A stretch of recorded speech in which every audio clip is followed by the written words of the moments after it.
A cold day in hell, eh? Not as nice a prospect as a hot day in heaven, but Bert's just going to have to get on with it.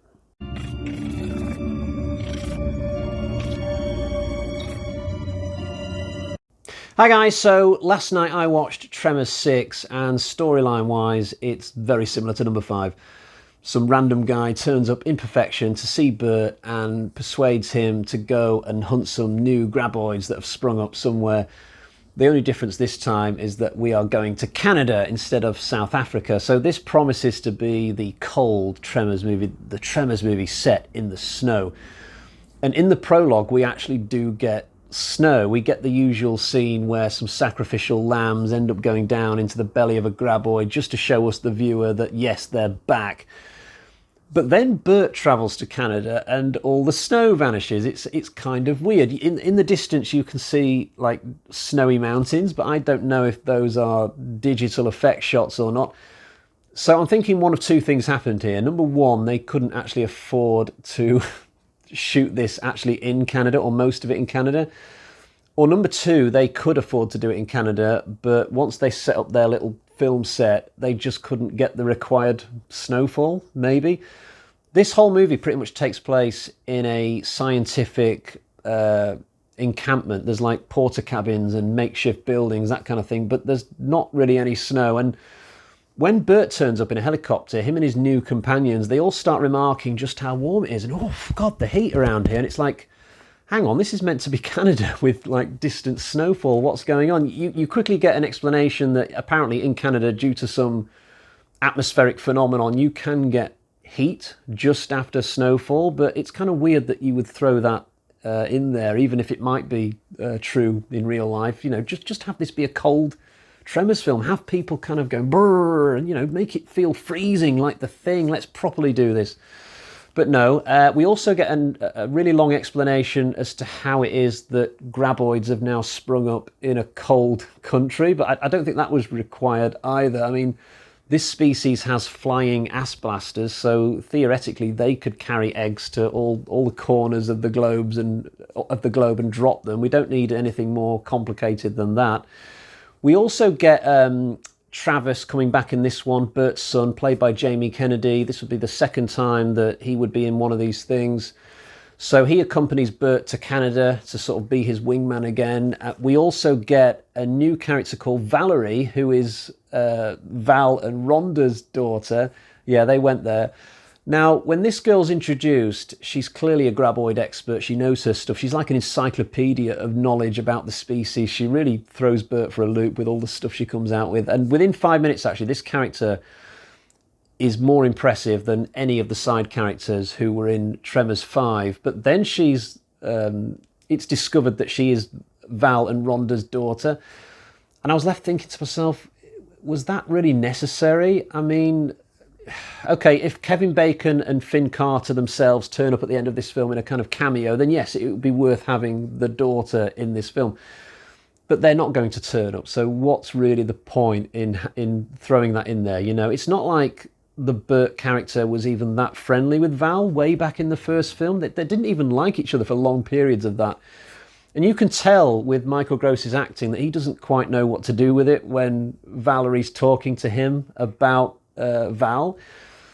Bert just ends up saying things like, oh yeah, I used to know Val, I didn't really keep in touch with him now that I think about it. It's like, this doesn't really have the emotional impact that I think the writers thought it would. Sort of reminds me of the 9th Star Wars film, when they just insisted on Daisy Ridley's character being a Skywalker. You know, it had to be in her blood, her DNA, to be the one who took down Palpatine. It couldn't just be some random girl from the slums who happens to be really intelligent and feisty and she can, you know, become her own hero. No, can't do that. You can tell which side of that debate I fall on.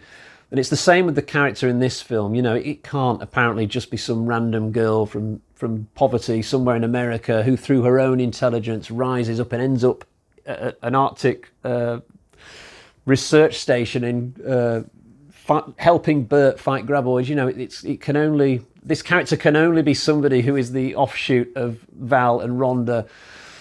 doesn't quite sit right with me. And I bet that Kevin Bacon is not even aware that his character's daughter is in this Tremors film. I bet he doesn't have any idea. I bet if you asked him, he'd just reply, really? Actually, no, that wouldn't be his first response. His first response would be, okay, we'll get to that in a minute, but they made 6 Tremors films, really?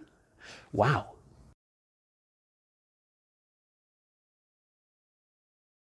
Now, I did enjoy this film more than the fifth one, but seeing as I have been mostly leaning into the negatives so far, let's just go ahead and finish those off.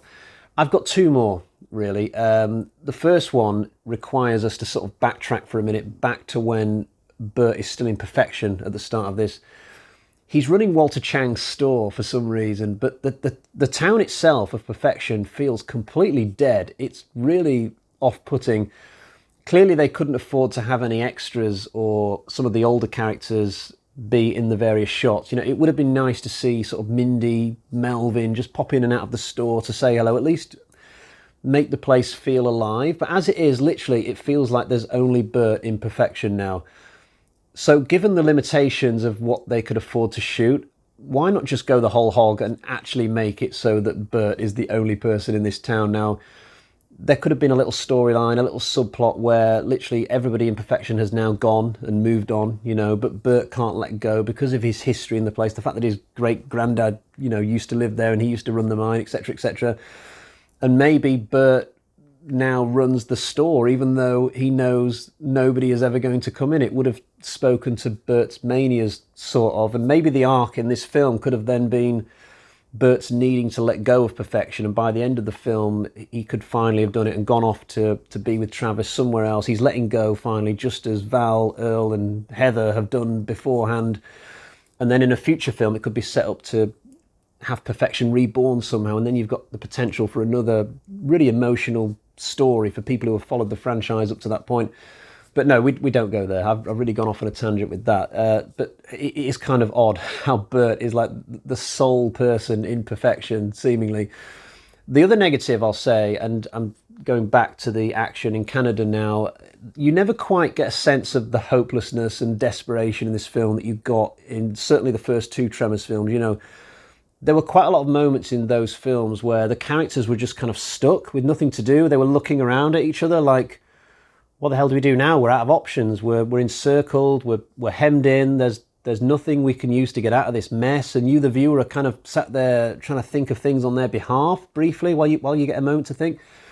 You don't quite get that in this film. It's all very much a kind of, I mean, it's a fun graboid adventure, and we're all having a good time, and there are guns going off and explosions happening and people dying, and you're never bored watching this. But at the same time, I never got that old school Tremors feeling of, you know, really feeling the isolation, how cut off they are, and in just what a complete mess they're in because of how trapped they are, and what the hell are they going to do now. It never quite pauses for breath, this film. I think it might be more a symptom of just the modern filmmaking thing. You know, everything's got to be crammed into 90 minutes. You can't dare stand still for more than a couple of minutes just in case the audience get bored. But it is noticeable when you watch this, even though I was having a good time with everything going on. But to get into the positives now, and I guess we'll start with the relationship between Bert and Travis. It's much better in this film than it was in the fifth one, which was a little bit hamstrung by the fact that Bert was in the dark about who Travis was for the longest time. This time, they both know who each other are right from the get-go, so you get to see how that relationship plays out over the course of a full graboid adventure. And it's just better this time, and I think those characters really end their time together at the end of this in a very good place.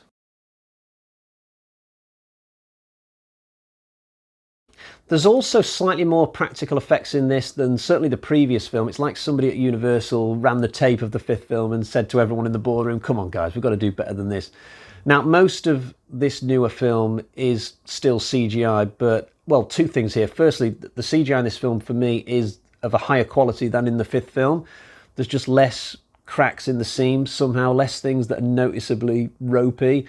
And also there's definitely been some extra effort here to sort of actually make puppets and incorporate them into 1 or 2 of the various scenarios, particularly the finale where Travis has to crawl into the mouth of a graboid and get some kind of secreant from the back of the graboid's throat. And you're sort of wondering to yourself, oh God, is this thing going to wake up and try and swallow him whole? I don't think I ever quite believed that that would happen, given the fact that it's the Travis character. Maybe if it had been somebody else, but definitely a good way to finish the movie. There's also lots of the orange stuff in this film. I've said in some of the past Tremors reviews that I need to have lots of orange blood flying around in these films. That's just part of the whole Tremors experience. And you get a lot of it in this. There's lots of splatter, blood, guts, gore, and orange graboid blood. It's like somebody got like 1,000 tins of carrot and coriander soup, mixed it all in a big silver container or something, and then just went, right, everyone's getting drenched in this. Come on, all of you, get it on everybody. Great stuff. I've got to have that in a Tremors movie. I just do. Now, even though I said earlier that I don't like how they tie the Valerie character into Val McKee, I still like her as a character, like I've said, and when I think of the overall set of side characters in this, definitely an improvement over at least the fifth film. The woman who is Travis's love interest in this, she's a good character. There's also one or two others who make a minor splash at least. There are also lots of clever touches in the writing in Tremors 6, so I like how they have Bert contract this disease that apparently he picked up from being in the graboid belly from number 3. Now that's an interesting way to tie this film into one of the previous adventures in a way that's unusual and unexpected. It's interesting. It's not just a lazy tie-in like what they do with Valerie and Val McKee. Not that I want to dwell on that all day long. The best scene in this movie, though, by far, I think, is when... So there's a moment where Bert and some of the others, they have to sort of make lots of noise to get the attention of a graboid and make it come into their trap. So Bert gets on this, like, concrete digger thing and starts doing this vibration thing with it, and he's got, like, a manic grin on his face, and all the other characters around him, they're all making noise, but in a different way, and the camera manages to get all of them in shot at the same time, so it's like some weird band all playing different instruments, just making loads of random noise, and the effect of it just really tickled me. All it needed was Queen playing I Want to Break Free over the top of it, and it would have been absolutely perfect. But overall, this is a very sort of quite satisfying, action-packed Tremors film. Like I said earlier, it did need a little bit of... it needed a few more breaks in the action from time to time, just so you can get a sense of how hopeless everything is, but I still enjoyed it. It's got some good puppetry and blood and guts and gore and deaths and stuff like that. I don't want to sound like a fanboyish snob who just is constantly going on about the earlier films. This is not in the league of those, but given that this is the sixth film, it is at least a slight return to form. It's at least better than the previous one, so a little bit of a round of applause for that. You know, it's a slightly better than average Tremors movie, I would say, on the whole.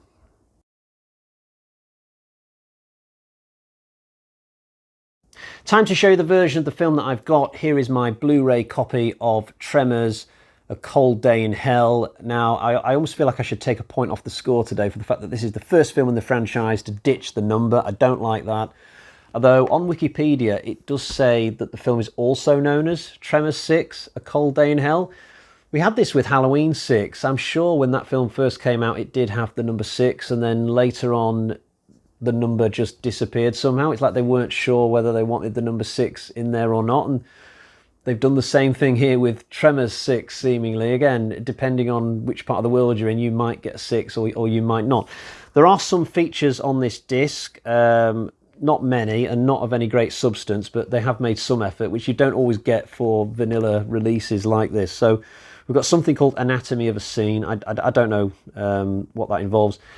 I watched this film very late the other night, like I was running on fumes by the time it finished. I probably started the movie too late, really, so I didn't really feel up to checking out the features like I did for Tremors 5.